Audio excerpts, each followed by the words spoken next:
ਸਤਿ ਸ਼੍ਰੀ ਅਕਾਲ ਜੀ। ਸਵਾਗਤ ਕਰਦੇ ਹਾਂ ਸਾਡੇ ਸਾਰੇ ਦਰਸ਼ਕਾਂ ਦਾ ਗੂੰਜਾਂ ਸਿੱਖ ਵਿਰਸੇ ਦੀਆਂ ਸਾਡੀ ਖਾਸ ਪੇਸ਼ਕਸ਼ ਦੇ ਵਿੱਚ। ਇਸ ਖਾਸ ਪੇਸ਼ਕਸ਼ ਦੇ ਵਿੱਚ ਦਿੱਲੀ ਸਿੱਖ ਗੁਰਦੁਆਰਾ ਮੈਨੇਜਮੈਂਟ ਕਮੇਟੀ ਵੱਲੋਂ ਬੀਤੇ ਹਫ਼ਤੇ ਵਿੱਚ ਜਿਹੜੇ ਵੀ ਕਾਰਜ ਕੀਤੇ ਜਾਂਦੇ ਨੇ ਉਸ ਦੀ ਜਾਣਕਾਰੀ ਦਿੰਦੇ ਹਾਂ। ਸੋ ਬੀਤੇ ਹਫ਼ਤੇ ਦਿੱਲੀ ਸਿੱਖ ਗੁਰਦੁਆਰਾ ਮੈਨੇਜਮੈਂਟ ਕਮੇਟੀ ਵੱਲੋਂ ਕਿਹੜੇ ਕਾਰਜ ਕੀਤੇ ਗਏ ਪੂਰੀ ਖਬਰ ਤੇ ਨਜ਼ਰ ਪਾਵਾਂਗੇ। ਸ਼ੁਰੂਆਤ ਕਰਦੇ ਹਾਂ ਖਾਸ ਪੇਸ਼ਕਸ਼ ਦੀ, ਜਿਸ ਦਾ ਨਾਮ ਹੈ ਗੂੰਜਾਂ ਸਿੱਖ ਵਿਰਸੇ ਦੀਆਂ।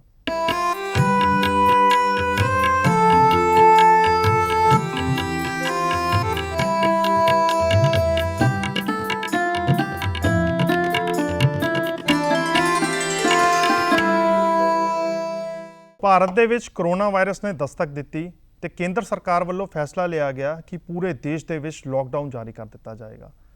ਜਿਸ ਸਭ ਦੇ ਚੱਲਦਿਆਂ ਸਰਕਾਰ ਨੇ ਐਲਾਨ ਕਰ ਦਿੱਤਾ ਕਿ ਜਿਹੜੇ ਲੋਕ ਜਾਂ ਸੰਗਤ ਜਿੱਥੇ ਵੀ ਗਈ ਹੋਈ ਹੈ ਉਹਨਾਂ ਨੂੰ ਉੱਥੇ ਹੀ ਰੁਕਣਾ ਪਏਗਾ। ਗੱਲ ਕਰੀਏ ਗੁਰਦੁਆਰਾ ਮਜਨੂ ਟਿੱਲਾ ਸਾਹਿਬ ਦੀ, ਤੇ ਗੁਰਦੁਆਰਾ ਮਜਨੂ ਟਿੱਲਾ ਸਾਹਿਬ ਦੇ ਵਿੱਚ ਵੀ 200 ਦੇ ਕਰੀਬ ਸੰਗਤ ਪਹੁੰਚੀ ਹੋਈ ਸੀ ਦਰਸ਼ਨ ਕਰਨ ਵਾਸਤੇ, ਤੇ ਉਹਨਾਂ ਨੂੰ ਵੀ ਉੱਥੇ ਹੀ ਰੁਕਣਾ ਪਿਆ।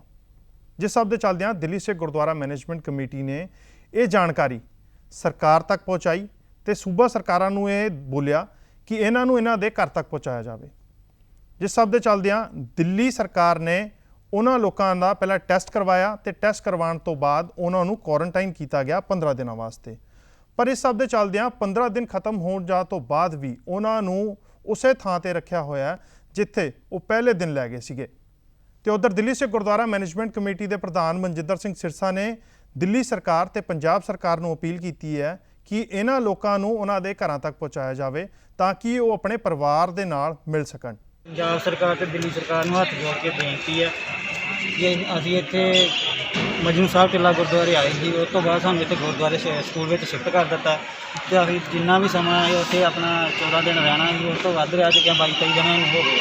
ਆਪਾਂ ਸਾਰੇ ਜਿੰਨੇ ਵੀ ਵੀਰ ਭਰਾ ਬੈਠੇ ਨੇ ਸਾਰੇ ਜ਼ਿਮੀਂਦਾਰ ਬੰਦੇ ਨੇ, ਸਾਰਿਆਂ ਆਪਣੀ ਜਾ ਕੇ ਕਣਕ ਵੱਢਣੀ ਹੈ, ਕਈ ਕੁਝ ਘਰ ਦੇ ਕੰਮ ਕਰਨੇ ਆ, ਤੇ ਕਿਰਪਾ ਕਰਕੇ ਸਾਨੂੰ ਇੱਥੇ ਕਢਾਇਆ ਜਾਏ। ਦਿੱਲੀ ਦੇ ਵਿੱਚ ਲਗਾਤਾਰ ਜਿਹੜਾ ਹੈ ਕਰੋਨਾ ਵਾਇਰਸ ਉਹ ਫੈਲਦਾ ਜਾ ਰਿਹਾ, ਲਗਾਤਾਰ ਮਰੀਜ਼ਾਂ ਦੀ ਗਿਣਤੀ ਵੱਧ ਰਹੀ ਹੈ। ਹਾਲਾਂਕਿ ਕਈ ਲੋਕ ਜਿਹੜੇ ਨੇ ਠੀਕ ਵੀ ਹੋਏ ਨੇ, ਜਿਹੜੇ ਨੇ ਇਸ ਵੇਲੇ ਜਿਨ੍ਹਾਂ ਨੂੰ ਹਸਪੀਟਲ ਤੋਂ ਛੁੱਟੀ ਦੇ ਦਿੱਤੀ ਗਈ ਹੈ, ਪਰ ਕੁਝ ਲੋਕ ਜਿਨ੍ਹਾਂ ਦੀ ਤਸਵੀਰ ਪੀਟੀਸੀ ਤੇ ਨਸ਼ਰ ਕੀਤੀ ਗਈ ਸੀ, ਜਿਨ੍ਹਾਂ ਨੂੰ ਮਜਨੂ ਟਿੱਲਾ ਤੋਂ ਜਿਹੜਾ ਹੈ ਉਹ ਸਰਕਾਰੀ ਅਮਲਾ ਲੈ ਕੇ ਗਿਆ ਔਰ ਉਸ ਤੋਂ ਬਾਅਦ ਉਹਨਾਂ ਨੂੰ 14 ਦਿਨ ਦੇ ਲਈ ਕੁਆਰੰਟਾਈਨ ਕੀਤਾ ਗਿਆ ਸੀ। ਹਾਲਾਂਕਿ ਉਹਨਾਂ ਦਾ 14 ਦਿਨ ਦਾ ਕੁਆਰੰਟਾਈਨ ਪੀਰੀਅਡ ਜਿਹੜਾ ਉਹ ਪੂਰਾ ਹੋ ਚੁੱਕਾ ਹੈ, ਪਰ ਹਜੇ ਵੀ ਜਿਹੜਾ ਹੈ ਉਹ 200 ਤੋਂ ਵੱਧ ਲੋਕ ਜਿਹੜੇ ਨੇ ਕੁਆਰੰਟਾਈਨ ਸੈਂਟਰ ਦੇ ਵਿੱਚ ਹੀ ਫਸੇ ਹੋਏ ਨੇ। ਲਗਾਤਾਰ ਉਹ ਅਪੀਲ ਕਰ ਰਹੇ ਨੇ ਪ੍ਰਸ਼ਾਸਨ ਨੂੰ, ਪੰਜਾਬ ਸਰਕਾਰ ਨੂੰ, ਦਿੱਲੀ ਸਰਕਾਰ ਨੂੰ, ਦਿੱਲੀ ਸਿੱਖ ਗੁਰਦੁਆਰਾ ਮੈਨੇਜਮੈਂਟ ਕਮੇਟੀ ਨੂੰ ਕਿ ਜਲਦੀ ਉਹਨਾਂ ਨੂੰ ਘਰ ਭੇਜਣ ਦਾ ਜਿਹੜਾ ਬੰਦੋਬਸਤ ਕੀਤਾ ਜਾਏ। ਮਨਜਿੰਦਰ ਸਿੰਘ ਸਿਰਸਾ ਜੀ ਨਾਲ ਨੇ। ਸਿਰਸਾ ਸਾਹਿਬ, ਲਗਾਤਾਰ ਉਹ ਜਿਹੜੇ 200 ਤੋਂ ਵੱਧ ਲੋਕ ਨੇ ਉਹ ਅਪੀਲ ਕਰ ਰਹੇ ਨੇ, ਤਾਂ ਦਿੱਲੀ ਕਮੇਟੀ ਵੱਲੋਂ ਕੀ ਕੁਝ ਕਦਮ ਚੱਕੇ ਗਏ ਨੇ ਹੁਣ ਤੱਕ? ਦੇਖੋ, ਅਸੀਂ ਤਾਂ ਉਹਨਾਂ ਨੂੰ ਜਦੋਂ ਦਾ ਸੰਭਾਲਿਆ, ਇਹਨਾਂ ਦਾ ਖਾਣਾ ਪੀਣਾ, ਉਹਨਾਂ ਦਾ ਰਹਿਣ ਦਾ ਇੰਤਜ਼ਾਮ ਜੋ ਉਹਨਾਂ ਨੇ ਕੀਤਾ ਸੀ ਉੱਥੇ, ਤੇ ਉਹਨਾਂ ਦਾ ਬੁਰਾ ਹਾਲ ਸੀ, ਮੱਛਰ 'ਚ ਉਹਨਾਂ ਦੀ ਜੋ ਹਾਲਾਤ ਬਣੇ ਹੋਏ ਸੀਗੇ, ਨਾ ਪੀਣ ਨੂੰ ਪਾਣੀ ਸੀ, ਸਭ ਅਸੀਂ ਉਹਨਾਂ ਦੇ ਇੰਤਜ਼ਾਮ ਉੱਥੇ ਕਰਕੇ ਦੇ ਰਹੇ ਹਾਂ। ਲੇਕਿਨ ਇਹ ਤਾਂ ਸਰਕਾਰ ਨੇ ਕਰਨਾ ਹੈ, ਦਿੱਲੀ ਸਰਕਾਰ ਨੇ ਭੇਜਣਾ ਹੈ ਤੇ ਪੰਜਾਬ ਸਰਕਾਰ ਨੇ ਉਹਨਾਂ ਨੂੰ ਲੈਣਾ ਹੈ।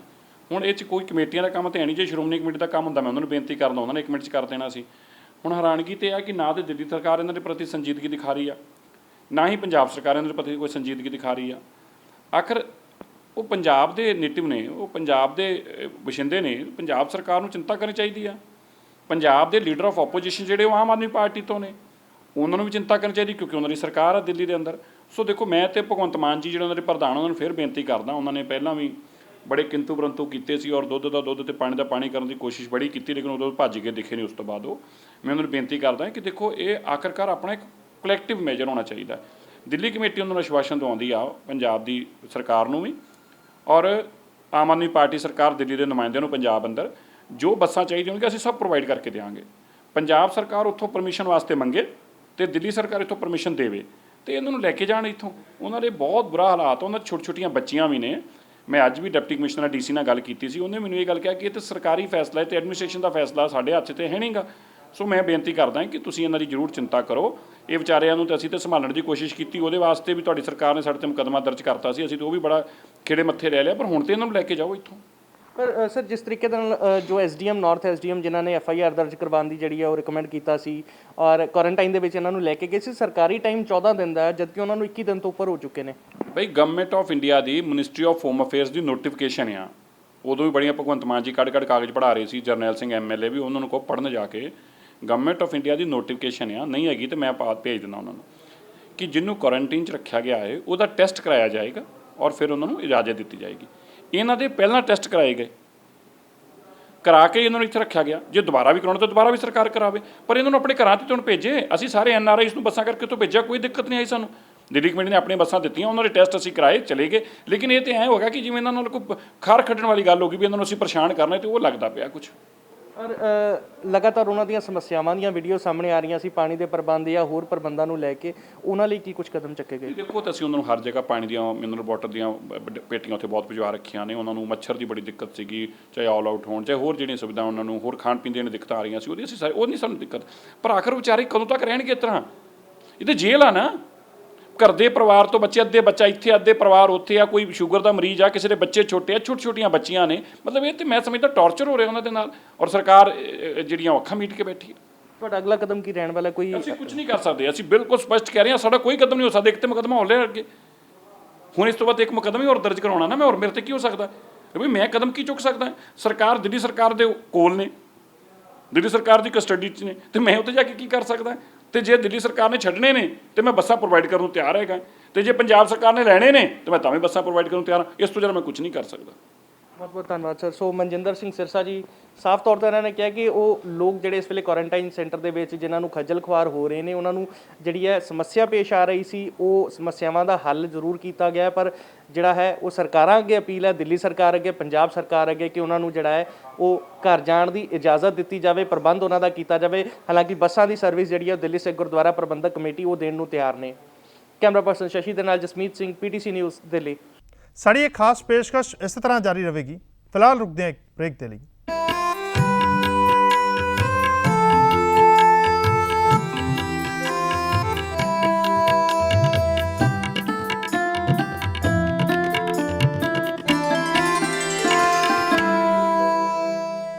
ਗੁਰਦੁਆਰਾ ਬੰਗਲਾ ਸਾਹਿਬ ਵਿਖੇ ਮਹਾਰਾਸ਼ਟਰ ਤੋਂ ਕਈ ਸੌ ਕੇਲਿਆਂ ਦਾ ਟਰੱਕ ਪਹੁੰਚਿਆ ਤੇ ਉਧਰ ਹੀ ਦਿੱਲੀ ਸਿੱਖ ਗੁਰਦੁਆਰਾ ਮੈਨੇਜਮੈਂਟ ਕਮੇਟੀ ਦੇ ਪ੍ਰਧਾਨ ਮਨਜਿੰਦਰ ਸਿੰਘ ਸਿਰਸਾ ਨੇ ਇਸ ਦੀਆਂ ਤਸਵੀਰਾਂ ਫੇਸਬੁੱਕ ਤੇ ਸਾਂਝੀਆਂ ਕੀਤੀਆਂ ਤੇ ਉਹਨਾਂ ਨੇ ਉਸ ਪਰਿਵਾਰ ਦਾ ਧੰਨਵਾਦ ਵੀ ਕੀਤਾ ਹੈ। ਐਨਾ ਹੀ ਨਹੀਂ, ਦਿੱਲੀ ਸਿੱਖ ਗੁਰਦੁਆਰਾ ਮੈਨੇਜਮੈਂਟ ਕਮੇਟੀ ਦੇ ਪ੍ਰਧਾਨ ਮਨਜਿੰਦਰ ਸਿੰਘ ਸਿਰਸਾ ਨੇ ਉਹਨਾਂ ਲੋਕਾਂ ਦੇ ਨਾਲ ਵੀ ਮੁਲਾਕਾਤ ਕਰਵਾਈ ਹੈ ਜਿਹੜੇ ਇਸ ਔਖੀ ਘੜੀ ਦੇ ਵਿੱਚ ਗੁਰਦੁਆਰਾ ਬੰਗਲਾ ਸਾਹਿਬ ਦੇ ਲੰਗਰ ਹਾਲ ਦੇ ਵਿੱਚ ਲੰਗਰ ਬਣਾ ਰਹੇ ਨੇ। ये गुरुद्वारा बंगला साहिब में आज एक परिवार ने ये केले का ट्रक भेजा। आप ये देख रहे हैं, ये जो केला है ये 12 टन 1200 किलो एक परिवार ने भेजा, और महाराष्ट्र से परिवार में भेजा। आप ये देखें, लोगों को ऐसा लगता है कि ये जो सेवा चल रही है, ये जो लंगर बन रहा है, ये सिखों के लिए बनता है खाली, और सिखों को खिलाया जाता है। पहले तो मैं आपको ये बता दूं, ये लंगर जो है गुरु का लंगर है। किसी का आधार कार्ड देख के, उसका धर्म देख के लंगर नहीं बनाया जाता। ये देखो आप, सारे प्रसादों के, ये सारे प्रसादों के, ये सारे जो भी आप देख रहे हैं लंगर, ये भर भर के प्रसादे एक एक में, ये गरीब उन लोगों के लिए जा रहे हैं जिनके पास घर नहीं है, जिनका रहने को जगह नहीं है, और इनमें शायद मात्र ही कोई सैकड़ों में भी गिनती में सिख नहीं होंगे। ये सारा जो है, ये आप देखें, जहां इसमें दान देने वाले में भी जितने सिख हैं उससे उतने ही गैर सिख हिंदू भाई भी हैं। उसी तरह ये जो आप लंगर बनता देख रहे हैं, ये एक गुरुद्वारे का है, गुरुद्वारा बंगला साहब का है। कितना बन गया लंगर आज? 11 क्विंटल बन गया। 11 क्विंटल मेरे भाई, मतलब 1100 किलो आटा अभी तक एक वक्त में सुबह में बन चुका है। कितना बनना हो रहा है? 2-250 किलो। आ देखो, आ गुरु दे सिख देखो, जिन्ना आटा उत्ते उन्ना ही आटा इन्हां दे शरीर ते आ। ये सेवा है गुरु दी इन्हां दी। ये ऐसी सेवा चल रही है, कड़ाए पे कड़ाए चढ़े हुए हैं, गाड़ियां भर भर के रसद की लंगर की जा रही हैं, और लोगों की भेजने वालों की भी कमी नहीं है, ना गुरुद्वारे में खिलाने वालों की कमी है। और ये सारे जो आप कड़ाए देख रहे हैं, ये सारे के सारे भरे हुए दाल सब्जियां, ये देखो कैसे एक एक वक्त में सुबह से खाना जा रहा है। परमात्मा का घर देखो, ये गुरु का घर है, सुबह से खाना जा रहा है भर भर गाड़ियों में, और फिर भी परमात्मा के घर में किसी चीज़ की कमी नहीं है। अब भाई किन्नी दाल बन गई आज सवेर दी? 10 देगे मतलब किन्ने क्विंटल किन्ने क्विंटल बनी दाल दस्यो जी 3.5 क्विंटल दाल सुबह से बन चुकी है 350 किलो ते चावल किन्ने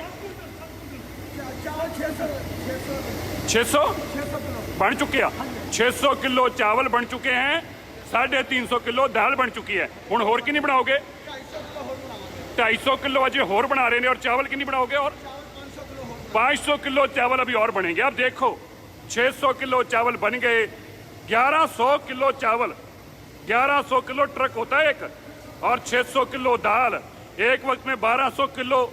आप देखो आटे की तैयारी। ये गुरु घर की सेवा है, ये मानवता की सेवा करने वाले ये फरिश्ते हैं। मैं आपको जहां इनका धन्यवाद आप करें वहां मैं उन भाइयों का धन्यवाद करता हूं जो हमें इतनी बड़ी रसद भेज रहे हैं। ट्रकों के ट्रक भेज के सामान के भेजे जा रहे हैं। कल बहुत बड़े स्तर पर 1200 पता नहीं कितने क्विंटल आटा भेजा है, किसी ने राइस भेजे। आज आपने देखा है 12 क्विंटल 1200 किलो केले भेजे और सुबह से लेकर शाम तक सामान देने वालों की ना कमी है, ना खाने वालों की, ना खिलाने वालों की और ना ही बनाने वालों की। यह सेवा निरंतर आपकी चलती रहेगी, इसी तरह चलती रहेगी। मैं उन सबका धन्यवाद करता हूं जिनके कारण यह सेवा निरंतर चल रही है। आप सबका बहुत बहुत धन्यवाद। इसी तरह मानवता की सेवा लगातार चलते रहेंगे। हर दिन नई चीज बन के जाती है, कभी सब्जी, कभी राजमा, कभी चने, कल मीठे चावल बन के जाएंगे। ये यहाँ के गुरु घर के सेवादारों की भावना है। मुझे उम्मीद है आपको इनकी भावना की जरूर कदर करेंगे और इनके लिए भी दुआ करें, अरदास करें, प्रार्थना करें। इनके बच्चे भी हैं, इनके माँ बाप भी हैं। हम घरों में बैठे हैं लेकिन ये मानवता की सेवा करने के लिए आपके बीच में सेवा कर रहे हैं।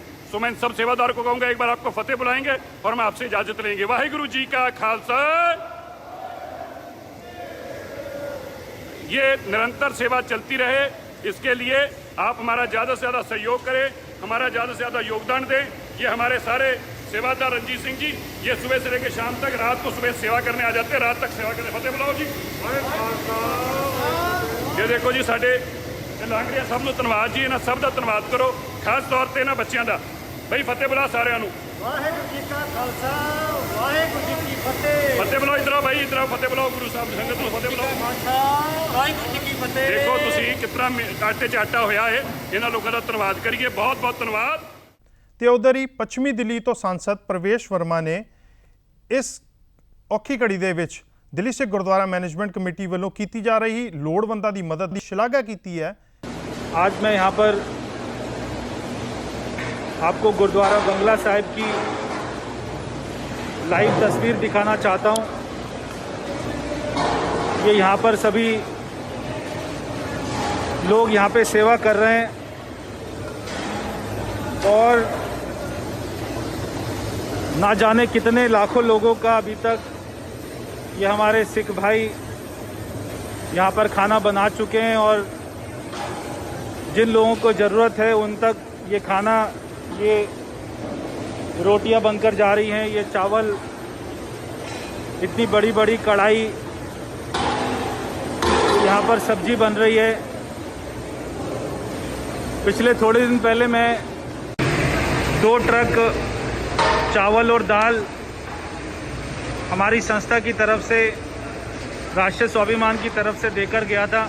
यहाँ पर गुरुद्वारा बंगला साहिब में जब भी इनकी रसोई में प्रसाद बनता था तो वो सारा प्रसाद जो यहाँ पर ज़्यादातर सिख भाई आते थे मत्था टेकने के लिए, वो सारे लोगों के लिए बनता था। मगर आज ये जो प्रसाद बन रहा है, आज जो ये लंगर बन रहा है, ये कोई सिखों के लिए नहीं बन रहा, कोई एक धर्म के लिए नहीं बन रहा। ये सारे सिख भाई, ये सारे सेवा करने वाले भाई, ये आज सभी धर्मों के लिए यहाँ पर अपना भोजन बना रहे हैं और लाखों लोगों को खिला रहे हैं।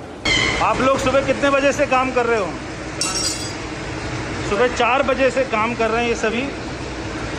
और मैं समझता हूँ 1 घंटे में हज़ारों रोटियाँ यहाँ से निकलती है मशीन से।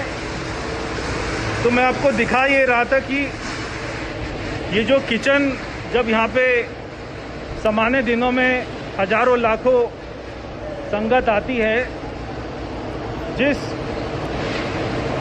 मेहनत से, जिस सोच के साथ में तब गुरुद्वारा बंगला साहिब की किचन चलती है, उसी सोच के साथ, उसी मेहनत के साथ, उसी जज्बे के साथ, मैं तो कहूँगा उससे ज़्यादा मेहनत के साथ में आज इन्होंने एक भी दिन, हमारे सिख भाइयों ने एक भी दिन अपनी किचन बंद नहीं करी।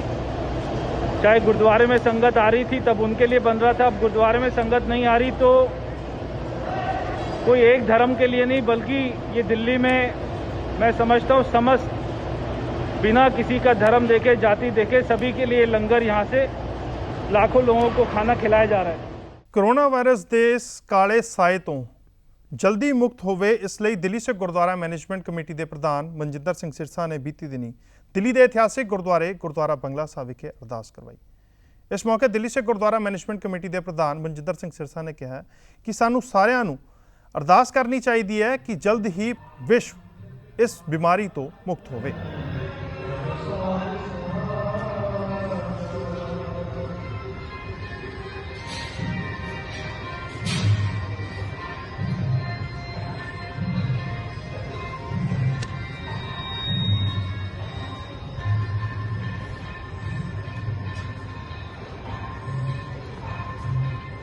ये गुरुद्वारा बंगला साहिब, जिसको आज विशेष रूप से इल्यूमिनेट किया गया है, गुरु हरकृष्ण जी के चरणों में ये बेनती की गई, हे परमात्मा, ये जो हमारे पे अंधेरा छा गया है, ये मानवता पे जो अंधेरा छाया हुआ है, ये रोशनी के रूप में तब्दील हो।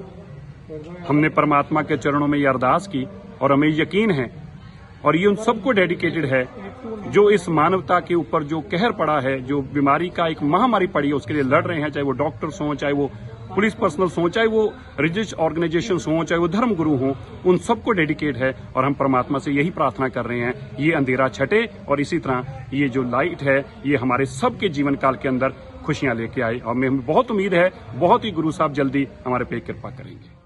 गूंजा सिख फिरसे दियां साडी खास पेशकश दे विच बस है नहीं। जेकर तुसीं सानू या दिल्ली से गुरुद्वारा मैनेजमेंट कमेटी नूं इस प्रोग्राम के संबंधी कोई सुझाव या राय देना चाहते हो तो साडा ईमेल पता नोट कर लो। साडा ईमेल पता है feedback@ptcnetwork.com। फिलहाल दिओ इजाजत, अगले हफ्ते खास पेशकश लैके मुड़ तो होवांगे हाज़र। धन्यवाद।